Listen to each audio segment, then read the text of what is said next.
Hi, everybody. Welcome to another episode of The Other Side of Truth. And unlike previous episodes where I've dug deep into the vault of time to pull something out I did 10 years ago, I'm actually here right now on Skype with the one, the only, all the way from Los Angeles, California, Greg Bishop. Ta-da! Hi, Paul.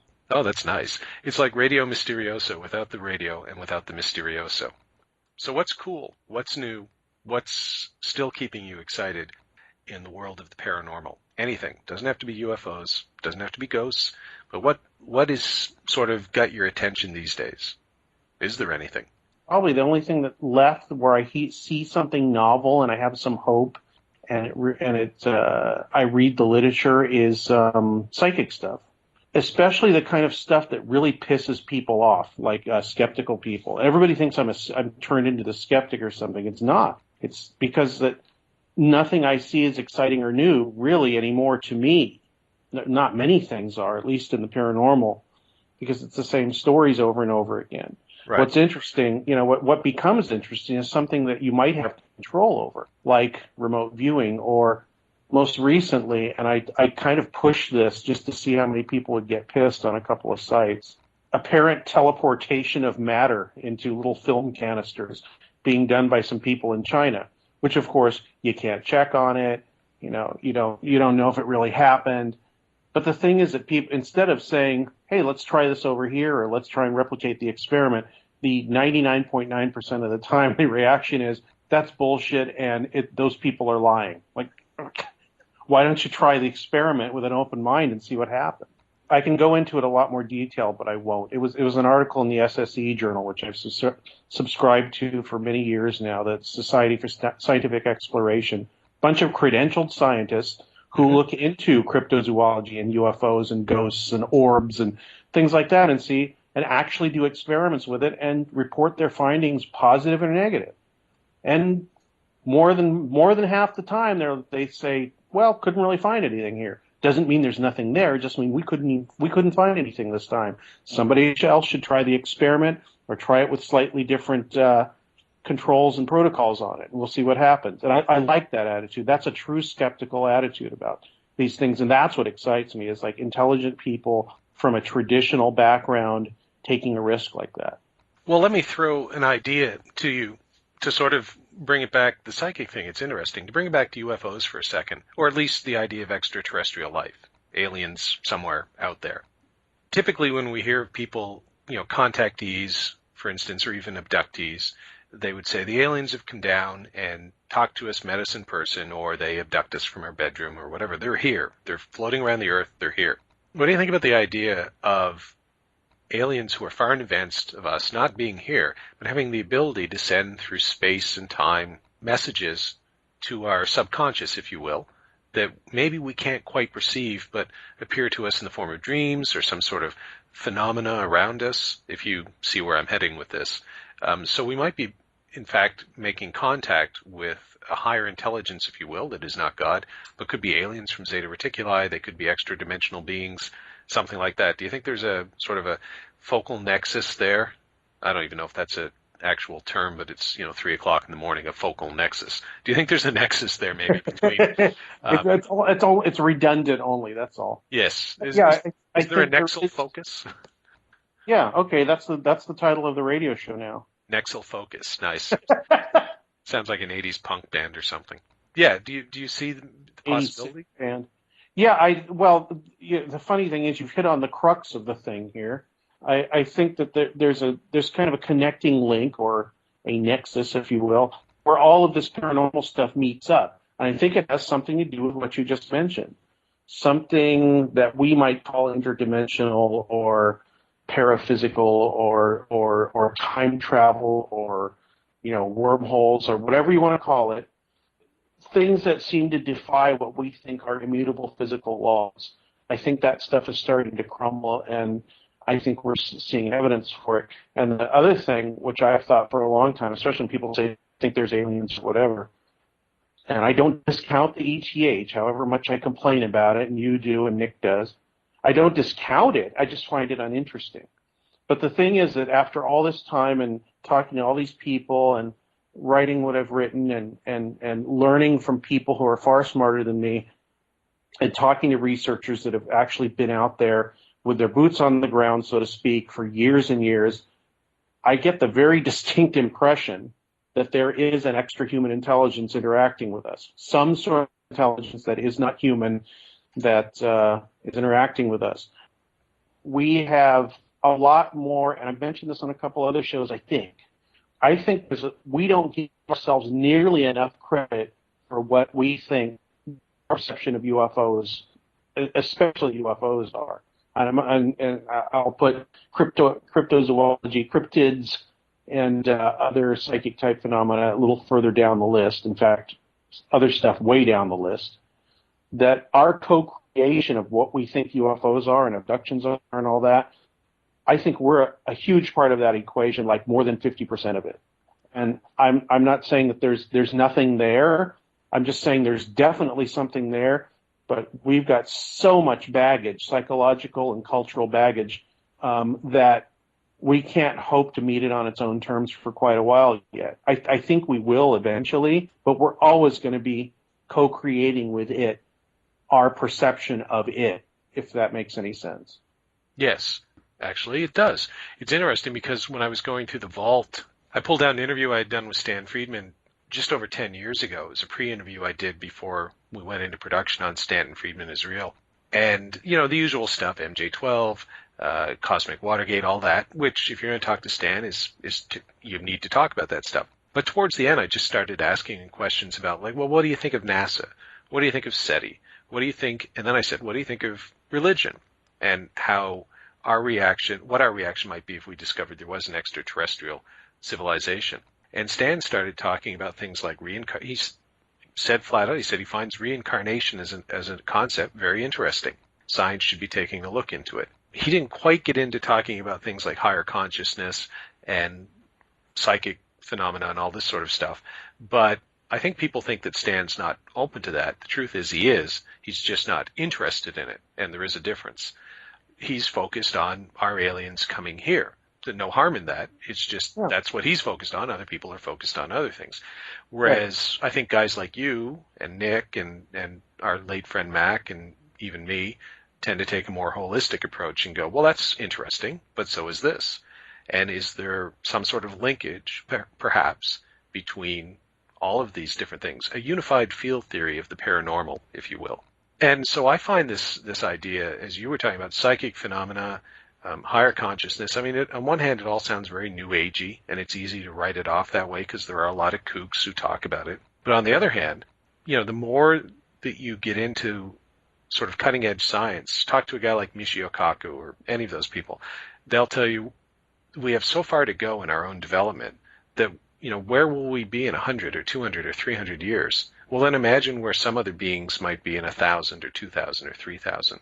A much better idea, as Stan said to me, of spirituality, of what we would call spirituality, of that sort of thing. And I actually, talking to Stan 10 years ago, I remember I found that fascinating. And I also thought, why don't you talk more about this? Because this is a very interesting component of the UFO phenomena. And, you know, it's just not something he's terribly interested in talking about.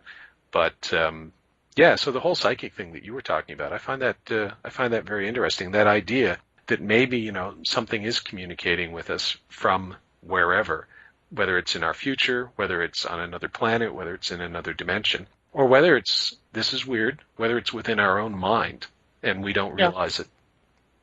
Yeah, which makes it no less fascinating or worth talking about, because it seems to be coming from somewhere else in some cases. We talk about these things. We talk about all the stuff we've been talking about on this show and what we've been involved with for many, many years, all the weird stuff.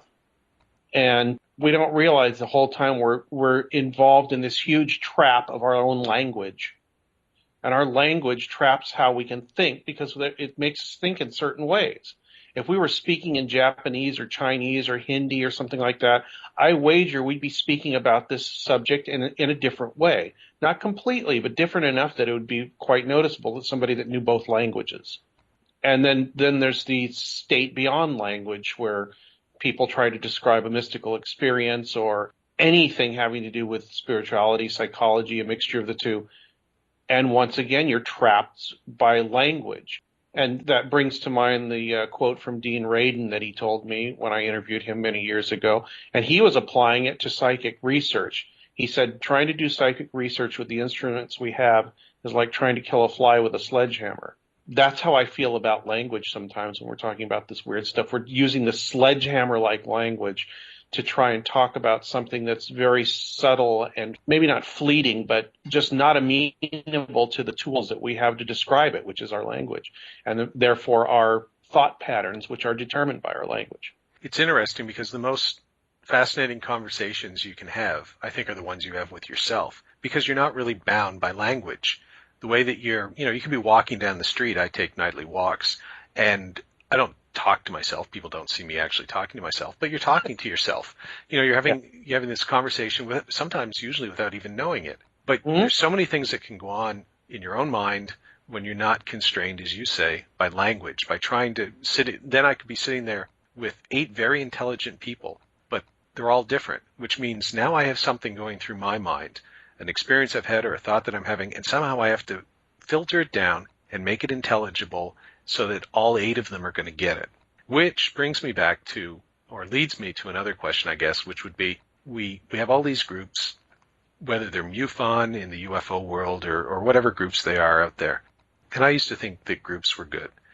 Now I'm less convinced that groups are good. Now I'm more convinced that it's a very personal, very solo exploration of the weird and the wonderful and whatever. Or at best you do it with a few close friends. I agree completely. Well, that's no fun. Yeah. Well, what do you think of the Giants winning the World Series then? I think it sucks. Okay, good. There we go. Mostly because of their fans. Anyway, there's a very distinct Northern-Southern California dichotomy that I've been reading about recently, and this is in a book that was written in the 1930s, and that's still going on. But the only thing I would disagree with you, sort of, here's some excitement. You said that when you're just talking to yourself or dealing with thoughts, you don't have to worry about the language. But the language where you pulled all the information in to get those thoughts is still affecting how you think about it. You're still thinking in probably a fairly linear fashion, I guess, or you're dealing with ideas that have been communicated to you by language in a lot of cases. Sure. I don't disagree. But in your defense, if there's any way to possibly get out of that, it's by that personal thought process or speaking with people who are willing to use the shorthand of the things that you're talking about and the ideas you're kicking around to express things that probably can't be expressed exactly, which is why you get excited when you meet somebody who's basically finishing your sentences, because you know that you have the same shorthand and you can start dealing on a different level. Here's an interesting idea. When you're writing a screenplay, I was working on one, and I've got this scene where a guy and a girl are basically, they're going to get it on. So they're going to make love and all that sort of stuff. And I was going through all this thing where I had dialogue, like what would he say to her? What would she say to him? How would they get there? And I just took all the dialogue out and there's descriptive patterns in the script because you need that about, hey, here's what happens. But basically he just shows up at her house. She shows up at his, or it's, they see each other. They look at each other for a moment, and then he makes his move, and the next off they go.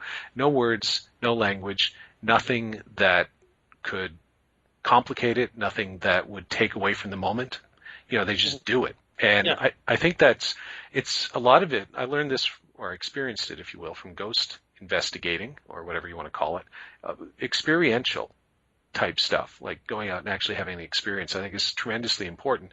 But I think we're so divorced from that in modern society. We're cell phones, we're on the go, we're watching TV, constantly connected, if you will. And we don't take that sort of Henry Thoreau moment. I'm not saying you need to spend a year at Walden Pond, but we don't out there. Yeah, we don't even spend usually. How many people actually spend, say, half an hour a day at Walden Pond, whatever their Walden Pond is? Really? Yeah. How many people who have cell phones who are listening to this now could go out for coffee by themselves, just read the paper or sit there or watch people? I used to do this on the trains when I was young in Scotland all the time, people watching. Just sit there, no cell phone, nothing, and just say, you know what, I'm going to go back to my office or wherever I'm going. when it feels right. I'm not even going to say I'm going to be out for an hour. I'm just going to, just do that. How many people actually do stuff like that? I think very few. And I find as I get older and more interested in the experiential side of life, always been interested, but even more so, I do that more and more often.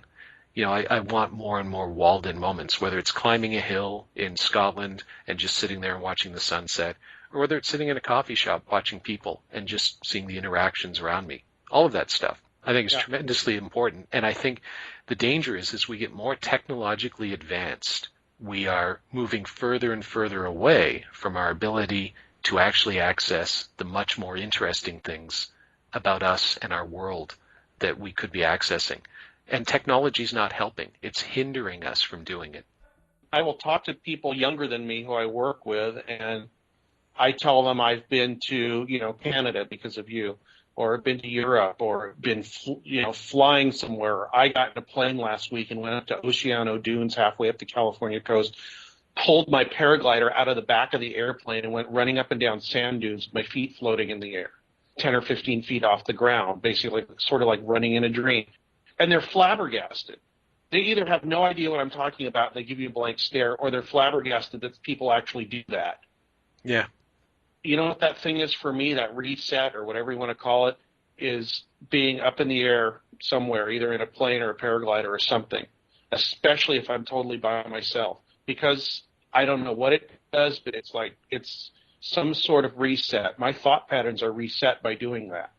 I know, I can tell. It's meditation. I mean, the total concentration of something like being a pilot is a meditation. It really is. And the other thing that came to mind when you were talking about nonverbal revelations or thought patterns of communication or whatever, the only way we get that anymore, really, and probably the way most people have gotten it for hundreds or thousands of years, has been through art. Yes. And I'm talking about novels, filmmaking, maybe especially visual arts, painting and film and video and all that, because you don't have to, like when you said they communicated without speaking. That's what cued me to that, because that one of the few ways that we can communicate something to somebody else without having to explain it, just by showing them this visual language, which will cue these circuits and feelings and patterns in their mind. And just by communicating that to them, it becomes personal for them too, because you meet somewhere emotionally and intellectually at the same time. In the middle, you're both contributing to it, the artist and you as the person looking at the art, which sort of gets back to the UFO thing. And I think that's where a lot of the nonverbal communication, the most useful nonverbal communication, happens. You know what's weird is a lot of things affect me very deeply emotionally when they didn't used to do that. Like passages of electronic music are doing that for me now from the 1950s, or the last 15 minutes or 10 minutes of True Grit. I was in the back of the theater basically biting my lip and sobbing, and I don't know why. Well, it was a brilliant film. So, and the best films are, designed to elicit those kinds of emotions. Don't laugh. I actually had tears in my eyes a couple of times. I went to see Country Strong. Now, I am not saying that's an Oscar-worthy film. It's good, but there are moments in it when you can just tell, like, whatever, it resonated with me. Maybe because of my own music career or something. But there's nothing going on. All they're doing, it's not even when she's singing. It's the music that's being played, the way a scene's constructed. For me, music's an interesting one. I agree absolutely about art. But music's interesting because I would definitely include music in there. That's why I mentioned it. I'm convinced that if we're sending messages out to aliens, if there are extraterrestrial civilizations, here's what we should send. We shouldn't be broadcasting I Love Lucy. We should be sending Bach. Just send that out and go, hey guys, listen to this. That's who we are at our best. If you want to understand humanity and all the various emotions and all the baggage, but all the good stuff that we bring, listen to some Bach. That'll pretty much do it for you. Or Kodo music, or American Indian chants, or Gregorian chant, same thing. You can find absolutely, and I'd throw some Sex Pistols in there too, and maybe some Paul McCartney.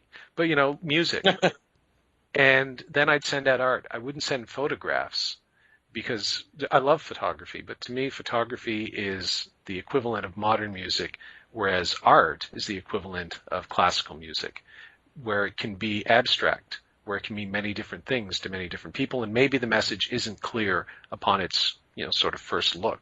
Paul Davids, our friend Paul Davids, has, I don't know if you saw this up on Facebook, but I'll put a link up to this when I put this show up. Paul's a very good painter, besides being interested in UFOs and a fine filmmaker and other things. And he has this series of paintings that he did that he's now put up on the internet. And I didn't know I knew he painted, but I didn't know he was this good. They're fascinating. None of them look really like real life representations of anything. They're obviously a bit skewed, but I actually find them more compelling. He has one about cars on a street, I think, in Europe. I'd rather see that than a picture of cars on the street in Europe. There's about, 3 zillion% more human emotional content in that than a picture of cars on the street, unless you're an extremely good photographer, which some photograph, like look at Ansel Adams' photographs, even his photographs not of mountains and things. No, absolutely. This is not me demeaning photography as an art form either, because there's my friend Finley, when we were working together, is a great photographer, and he created some wonderful photographs that are very mean. But something about the old school stuff. It's because I'm getting older, Greg. Well, whatever resonates with you. Like I said, I've been listening to Dutch electronic music from the 1950s, and it's gotten me and there's nothing, there's no words in it.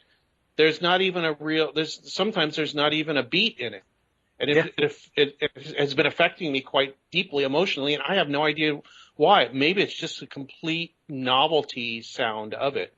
It's unhooking me from all the other programs that are running through my mind all the time, having to do with music and other things, but mostly with music. And that, to me, that's a real aesthetic moment. Or what's the name of the philosopher? He wrote Hero with a Thousand Faces, Joseph Campbell. Okay. He said that there's a few times where you can have a moment of aesthetic arrest, which means you're just completely overwhelmed by whatever the art is doing to you at that moment. Yeah. Well, do you know the band, Icelandic, I guess, very good friend of mine introduced me to them, Sigur Rós?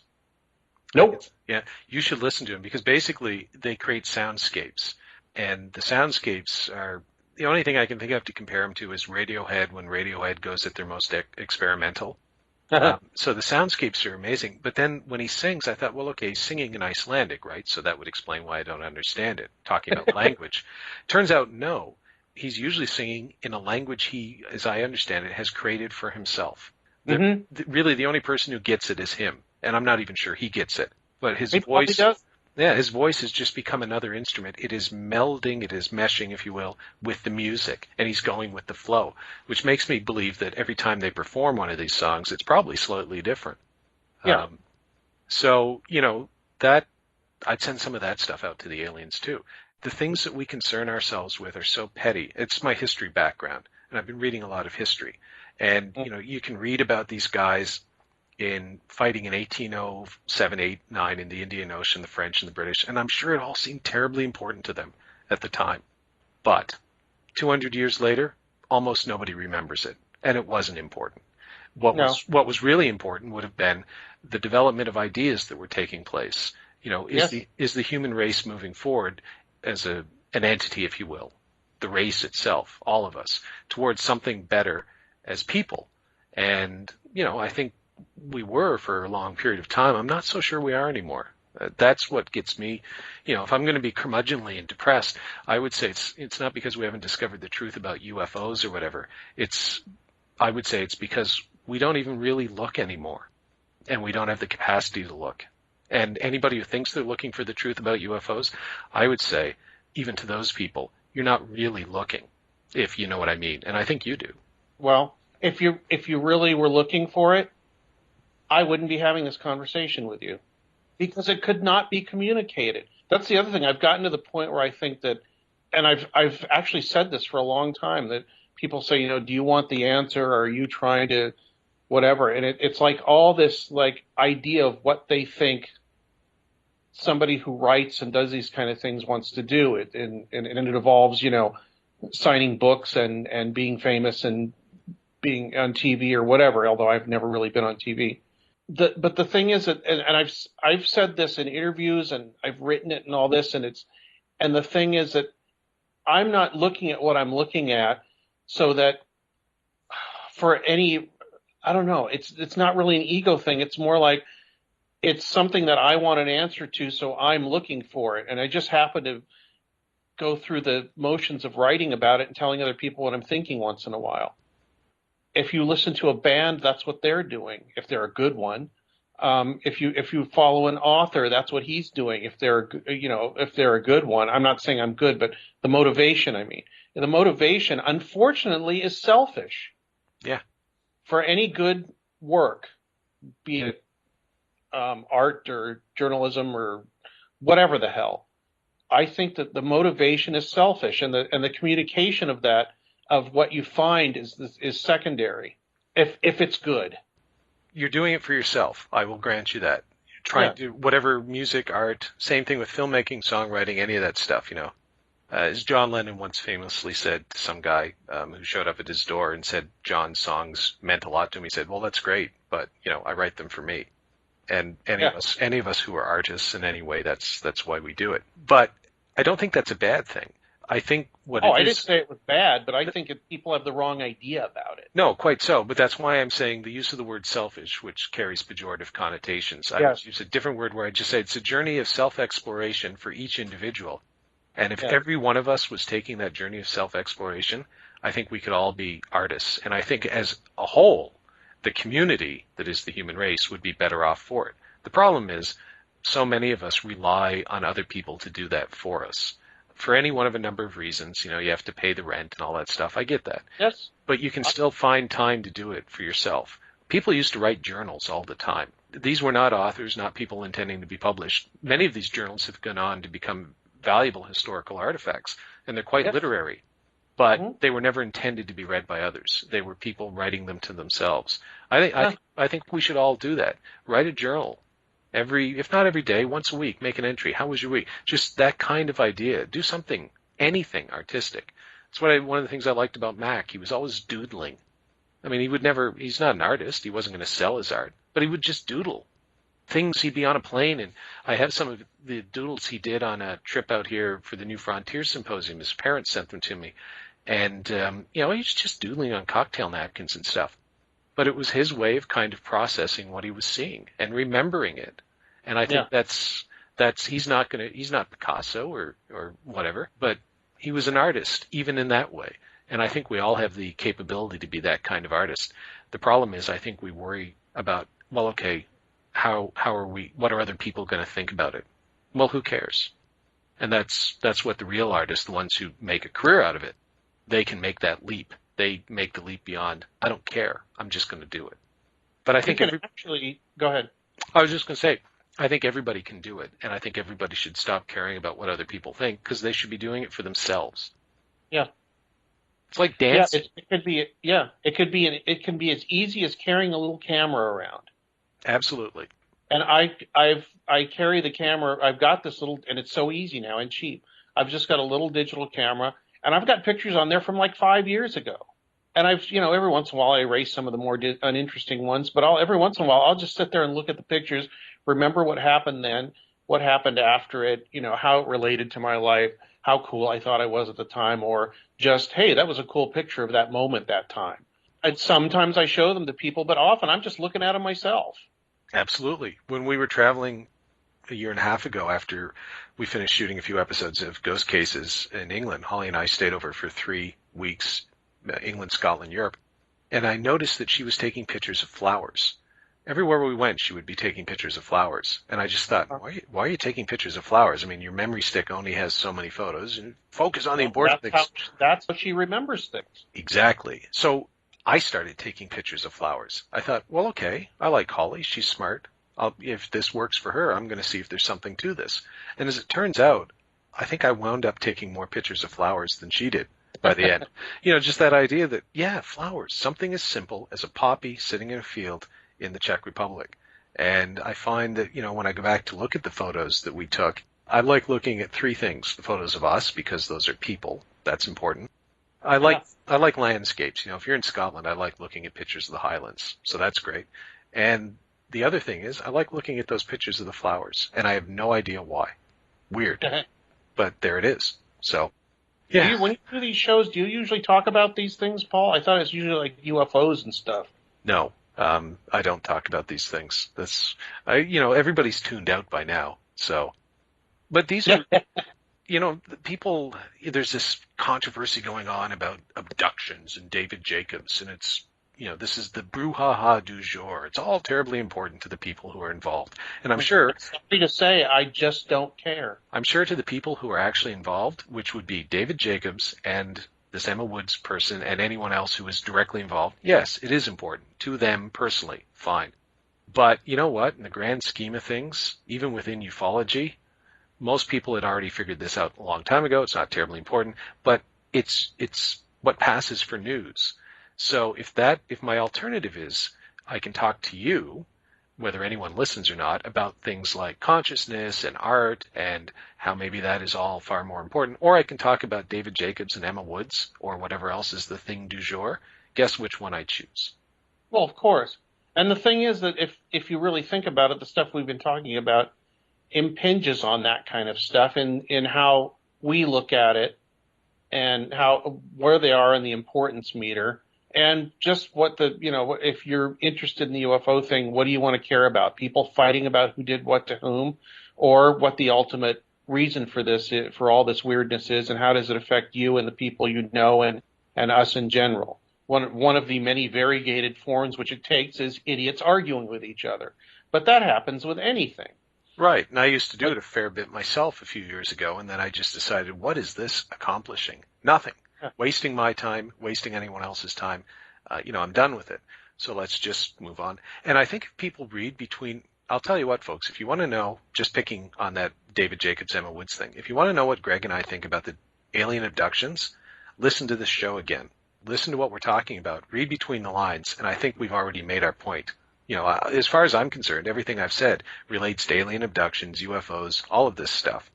You just have to kind of, read between the lines. Mm-hmm.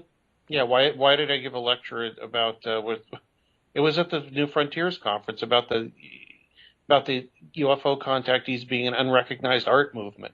Yes. Now, I wasn't totally serious about that. I was not 100% serious about it in a literal sense. Right. But what I was doing was trying to get myself and other people to look at it in a different way rather than were these people telling the truth or not? Yes. Oh, it's amazing. No, they're full of crap.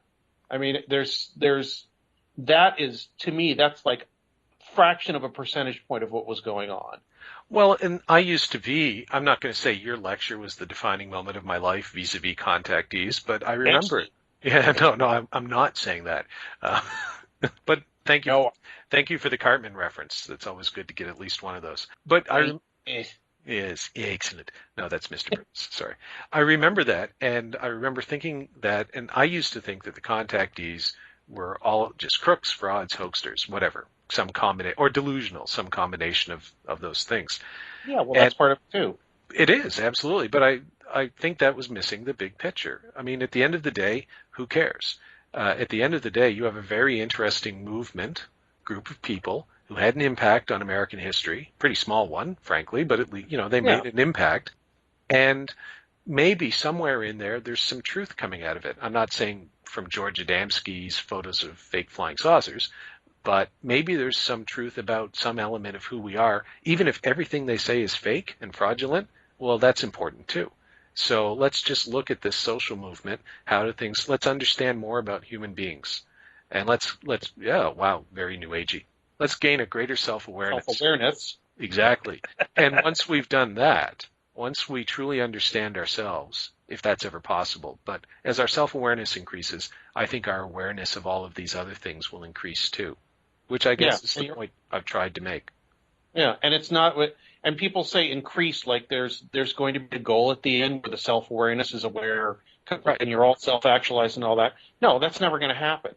If you're honest with yourself, it's a continual process, just like the UFO thing for me and for everybody else I know has been a continual process. Well, not everybody. Some people get stuck and then they play that loop again over and over and over again. However, the people that keep me interested are the people that change, evolve, and change their opinion, and sometimes just get out of it. My friend Wes Nations, who nobody ever remembers now, but he had a magazine called Crash Collusion in the 1990s. And I met him through that, and we used to have these campouts called the Kook Out, which you've heard of. Yes. But that was basically Wes's magazine and our magazine, Excluded Middle, and all the interested writers, artists, and all that associated with it. We sort of had a little group where we could talk about something in that shorthand I was talking about. Wes, after he stopped publishing Crash Collusion, now he's traveling the world. He's like in Tibet right now for the last year or two. He doesn't care about UFOs anymore. Well, he kind of does, I guess, but people say, oh, well, that's too bad. Oh, poor Wes. Why is he doing that? Why didn't he stay with the UFO thing? And the only thing I can think of when people say that is, do you want him to validate your obsession by staying in it? He moved on and he's doing other stuff now, and he looks really, really, incredibly ethereally, whatever, happy with it. If he hadn't done the magazine and been into the UFO thing and the drugs thing, the psychedelics, not that he was a druggie or anything like that, but interested in that and spirituality and conspiracies and all that, I dare say he would not be wandering the world right now as a traveler and just doing exactly what he wants. You know what? If I hadn't gone to it's how do you get on your path? If I hadn't gone to law school and then gone into the music industry, I never would have been in the film industry, traveling, meeting. I never would have met you and Nick and Mac, or really spent very much time, say, with Stan Friedman or any of these people. Wouldn't have made these films. Wouldn't have gone on these trips. I wouldn't have been in these haunted houses. I mean, it's all like you can't control where the road's going to take you. I mean, you don't want to go flying off the cliff. I think you should try and prevent yourself from doing that. But other than that, just make sure that you've got a full tank of gas and, you're good to go. It's like John Lennon, those 5 years he spent from 75 to 80 making bread or whatever, raising his kid. And then he comes back before he dies and he writes Watching the Wheels. He's just, what was I doing? I'm just watching the wheels go by. And I got off the merry-go-round. And I know everybody out there wanted, this would be Lennon speaking. He said, I know everybody out there wanted me to be making music, but I didn't want to make music. Whatever he was, burned out, he just wanted to live his life. And, I think that might be his greatest contribution in the 40 years of his life, was showing that you could literally walk away and have an enjoyable life. I was just thinking we sound like two old hippies. Hippies. Hippies. Yeah, there you go. Yeah, well, maybe, but it's the I will give an example from my show. I had Bob Emenegger on, and everybody knows him as the guy who did the UFOs Past, Present, and Future, where he was supposed to get a film from the U.S. government, from the Air Force, and they said, yeah, we're going to give you the Holloman film. We're going to give you a film of an alien craft landing, aliens getting out, and one of the guys and one of the producers saw it, and it appeared real, et cetera, et cetera, et cetera. So we talked about that, and we talked about government UFO stuff and what his perception of it was from his years in the biz and for people he had contact with. Obviously, it was one documentary he did, but it affected his life quite a bit. Real interesting stuff. Then at the end of the show, I talked to him about his stint writing music for the Lance Link Secret Chimp TV show from the 1960s. And I knew he'd done it. Somehow somebody told me I found out somehow. But I wanted to talk to him about it. And it's funny. He was really interested and really happy and really cool through the whole interview. And when I did that, you could tell he just lit up. Yeah. Nobody ever talks to him about Lance Link's Secret Chimp. I used to watch that show religiously when I was a kid. It was basically a show with a bunch of monkeys and overdubbed voices, and they played spies. It was really dumb. But he wrote all the music for it. I had no idea. That's actually pretty cool. Yeah, he goes, remember that band, the Evolution Revolution? I said, yes, Bob, I do remember them. And then I found it on YouTube. Somebody had posted it, and I played some of the music. And if that's curmudgeonly, then you have no idea what you're talking about. Yeah, it's not curmudgeonly. It's showing that you have interests beyond, the UFO thing. I got roundly criticized. The 1 3-hour show I did on Coast to Coast, I've done a couple of shorter segments, but I did 3 hours with Nori when I was out in L.A., actually, back in 2006 when we were filming Best Evidence. So I did it from a hotel room in Santa Ana. And I remember because if you do Coast to Coast, I don't know if people know this, but you're doing it in real time. So when you get those long commercial breaks, They just cut you off. Yeah, you're just sitting there. Yeah, I think maybe you sort of hear the muzak that Nori plays to his subscribers. Fair enough. He's got other things to do. Great. Let me know when you're back. So I had the hockey game because the Stanley Cup playoffs were on. I'm Canadian, and there was a Canadian team in the Stanley Cup. It was the semifinals, actually. Sorry, and the Edmonton Oilers were trying to get in, and it's rare these days that a Canadian team gets into our own, championship series. It's usually American teams. And they came back and he asked me some question, and I got criticized by a number of UFO people, the usual types that criticize you, because my answer is basically, hey, that's fascinating, George, but, the Edmonton Oilers just scored, and, they're going to the Stanley Cup. And as a Canadian, I'm just taking this moment to to the 6 million listeners or whatever you have, say, wow, screw UFOs, this is cool.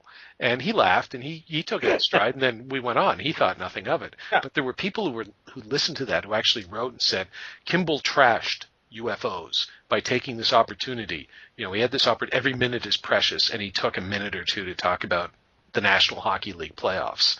What? Grow up and get a life, folks. That was my only reaction. Just apparently. Yeah, screw you. My thought was, you know what, if you can get on Coast to Coast for 3 hours, you can say whatever you want. But I'm guessing none of you can.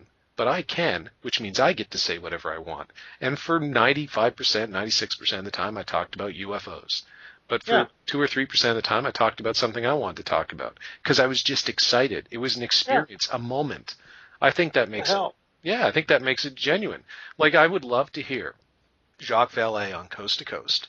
And when they come out of a commercial, he would be like, I cannot talk to you at the moment, George. I'm burning my grilled cheese sandwich. Hold on.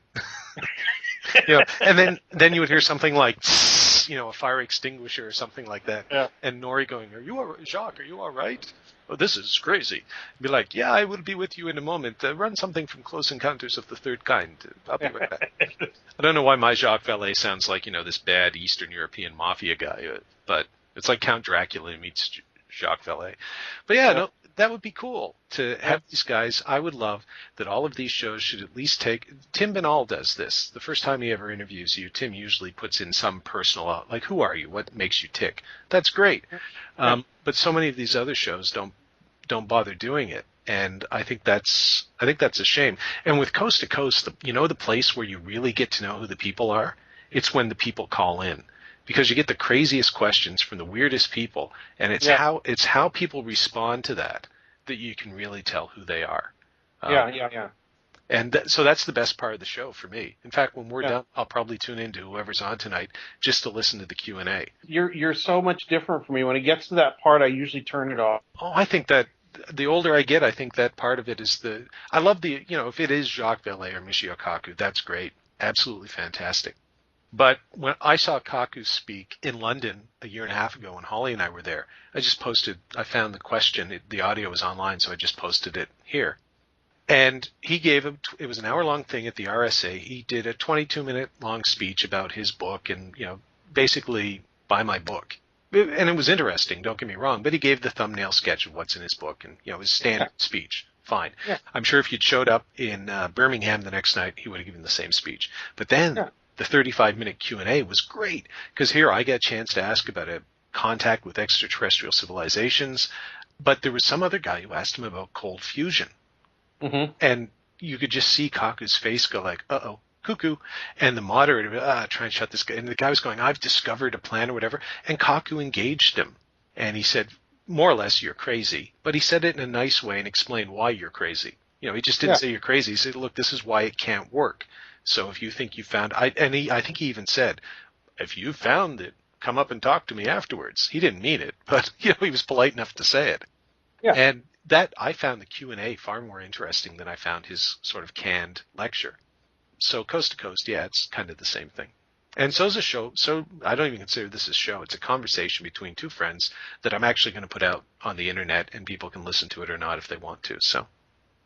Yes, well, that's the way it should be. That's how I run my show too. Usually, I have people on that I know at least sort of. I almost never have somebody on that I don't know at all. And when that happens, you don't know what's going to happen, which is fine. And I'm not. It doesn't make me nervous. But the thing is that just like you, this thing, I don't do a Q&A really. unless the person really is into answering questions. If they're into having a conversation and they seem okay with it, I have a conversation with them and I contribute stuff. And I say what I want to say. Because, like we said, ultimately we're doing the show for our own edification and amusement. If other people can listen to it and get something out of it and be happier that day or learn something new or go further with it or start their own show or amaze us by the seed that we planted with them, that's great. No, I agree. It should be. The more podcasts, the better, frankly, as long as they're podcasts where people are being true to themselves and talking about, whatever's important to them. Even if I wouldn't listen, those kind of podcasts or those kind of sort of exchanges of ideas are important. Here's a question for you, though. Because we should wind it up soon, I suppose. If you could have one guest on Radio Misterioso that you haven't had, who would it be and why? Who would you want to talk to if you could only have one more guy or girl? Art Bell. Really? Yeah. Why? Because I want to ask him questions. I want to ask him what his idea about what the show, what was his idea behind doing the shows? Why was he interested in the subject matter? How selfish was he about what he did with the show, to compare him to me and you and other people we know? Oh, God, what is his belief now? I don't give a shit what went on politically or anything like that, because apparently they kind of kicked him off there forever now. I don't care about that. I don't care about when he was off the air and then on the air and then there was a problem with his son being molested by his teacher and all that. I don't give a shit about that. I would ask him why he got into radio. I would ask him who his heroes were in radio and otherwise. I would ask him what's his favorite book. I would ask him what's the best movie you saw recently. I would ask him all these questions that nobody really ever asked him because nobody ever interviews him really at length. And just to talk to him as a person and see what he was like. I am not intimidated by famous people, especially if I'm interested in what they have to say. Then I'm not intimidated. I'm interested. I want to get to talk to them more. That's one of the reasons why I did the magazine and why I still do the radio show is at some every once in a while I want to talk to somebody, have an excuse to do it. Same here. I don't who would mine be? I don't know. I can't that I've never talked to. You know what? Carl Sagan. He's dead, but I could use your phone because Greg has a phone where you can talk to dead people. Don't ask. Yeah. But yeah, if I could pick somebody who I wish was still alive and who should still be alive, it would have been Sagan. I think that would be an interesting conversation, but I can't. So that's within the weird world, say, of the paranormal. That's a tough one. I'd probably come back to Kaku. I like, just having seen him and having had my one question with him and chatted with him very briefly afterwards. I think a 2-hour-long conversation with that guy, with the right person doing the conversation, mm-hmm. and I tend to think the right person would be me or you or people that actually would really stretch out. Yeah, that guy or Stan, because I've known Stan for 30 years, but publicly, I've never had a conversation with him where he and I have talked the way we talk privately. Yeah. About all the various things that really sort of interest us. So my first rule of thumb would be no UFOs, but my second rule would be we're going to talk about some really cool things that we like that don't involve UFOs. Yeah. So there you go. The conversation I'd like to have with the person that I've never had a conversation with publicly would be Stan Friedman. Yeah, there's a whole bunch more for me too. I mean, John Keel, but he's not around. Valet, who is still around, and everybody else has talked to him now. But I still have the questions I want to ask him. Yes. Dean Radin, I haven't. I'd like to talk to Dean Radin. That would be fun. There's a lot of 5 hours and it changed my life. It's literally changed the way I thought about things. It changed the way I thought about reality, changed the way I thought about what is possible, changed the way I thought about what a scientist is. A lot of stuff. It changed. In fact, it's the longest section in Wake Up down there. It's like 30-something pages because I printed everything he said instead of just part of it, which was what was in the magazine. Because it affected me so much, I figured I wanted the whole thing in there because I wanted other people to read that and maybe be affected similarly. That and Mario Pozzoglini, that was the other interview that really changed the way I thought about things. That alien writing guy who was a clinical psychologist in his real life, quote unquote. Well, the great thing is the people that I really want to talk to, I mean, I'd like to talk to all these people, but the people I really want to talk to, I get to talk to. You, Nick, I don't get to talk to Mac anymore, but we did, so I can listen to those conversations. And as I said in the New York Times article, it's sort of like still having a conversation with him, reading his stuff or listening to it. So that's the wonderful thing that technology can give us. If we choose to use the tool, you can actually still sort of have a conversation with Mac Tonys.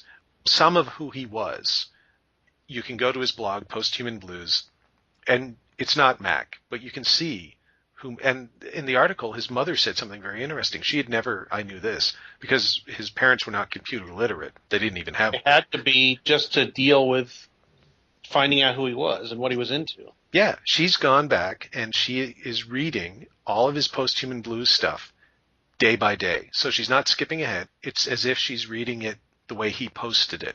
Uh-huh. And I find that fascinating. And she said, yes, it's his voice, absolutely. As I think she said in the article, it's his voice, it's absolutely Mac. And I'm learning things about my own son that, I didn't really know. And I think that's really cool. It's a shame the way it went down, absolutely. But, if you can take some good from some terrible stuff, there's still a way of learning more about the guy. You were talking before we came on, you're working on or beginning to work on a novel, and Mac's short stories are there. So you were going to look up his short stories and stuff. Yeah, that's cool. The reason I'm working on the novels because I asked Mac to collaborate on one with me based on all these ideas that we've talked about for years, and Mac and I talked about privately on the phone in those 3 or 4 hour long conversations. At about 3 months before he died, I said, hey, Mac, would you be interested in, taking all these ideas we're talking about and putting it in a format that's readily digestible to most people, meaning a story, a novelization of these ideas? He goes, oh, yeah. And the reason I asked this is because he can write fiction and I can't, or he could write fiction and I can't. I was going to have him basically teach me to write fiction by going back and forth with him, looking at it and saying, Mac, tell me if it sucks, because if it does, I'll change it. And then if I was really that bad, he'd change it so it would sound good. But now I don't have that crutch anymore, and I figure I owe it to him to do that. The same thing was true when we did Doing Time. The play, he was still live, so we did the play back and forth by internet, and then he got a chance to come out and see, he said, yes, this is his short story, did the play, fine. But the screenplay for the feature film, we didn't finish before he passed away, so it was left to me to finish it. And every time I sit down to work on it, it's like I have this conversation with Mac. Like, I don't say, what would Mac write? But as I go through it, every now and then I go, okay, is this true to his vision? If he was sitting here right now, would he laugh at this funny bit? Because I think it's funny. It informs your thought process no matter what. Yeah, and it's cool because there's really 3 of us, and 2 of us are still here. The one person who was in every version of the play was Christina Kafari, and she will be playing the lead in the film. So she and I are the 2 remaining people out of what I consider a troika of people who were there from the very beginning and are still there now. And so I send her the script on a regular basis, and every now and then she puts a little note like, Mac would really like this or something, because she got to know him too. And so there's that. Yeah, you're still having that conversation with him. You're still working with him in a weird sense. Yeah, it's interesting. Which is why I have to go back and read some of his short story stuff and maybe some more of his posts again, because I haven't looked at any of his stuff since he's been gone. My guest has been Greg Bishop. As always, it's been a tremendous amount of fun, and I'm sure we've bored most of you to tears if any of you are still listening, but we enjoyed it, and isn't that really the point at the end of the day? Greg? Yes, that's all we've been saying throughout this whole thing, and not calling it selfish anymore, but calling it a journey to self-realization, or whatever you said earlier. Yes. Some hippie thing for a bunch of hippies. Yeah, that's exactly what I say to myself to justify my use of online porn. It's a journey of self-realization. So it works for brings a whole new meaning to the self-realization fellowship, which is located right next door to the Scientology building here in Hollywood. I offer no comment other than one of my favorite pictures is you and I on either side with the L. Ron Hubbard Christmas setup that they had there, and both of us sort of pointing at it and saying, look, here's where Scientologists go for Christmas. Yes, the L. Ron Hubbard, what was it, holiday fantasy something, or I can't remember what it's called. It doesn't mention Christmas or anything like that. Yeah, no, it was like the Cthulhu Christmas or something. So Yeah. Oh, by the way, I finally saw the rest of the Coon episode on South Park, with Cthulhu. So that was funny stuff. Yes, I think that was the redeeming quality of that episode. Actually, was the Cthulhu part, which it's so weird seeing that stuff now. It's like this is all the stuff my friends and I were laughing about like 10 or 15 years ago. Now it's on South Park. It's pretty cool, isn't it? It's cool and not cool at the same time. But the thing that pushes it over into coolness is that the rest of it's so damned funny. Yes, exactly. Especially seeing Cartman trying to calm Cthulhu down by doing the kitty thing on his back. That was priceless. If I can find a clip of that, I'll put that up so people will know exactly what we're talking about because it's gold. Okay. Alrighty. Well, thanks, Greg. And thanks to anybody who is still listening to this for tuning in to another episode of The Other Side of Truth.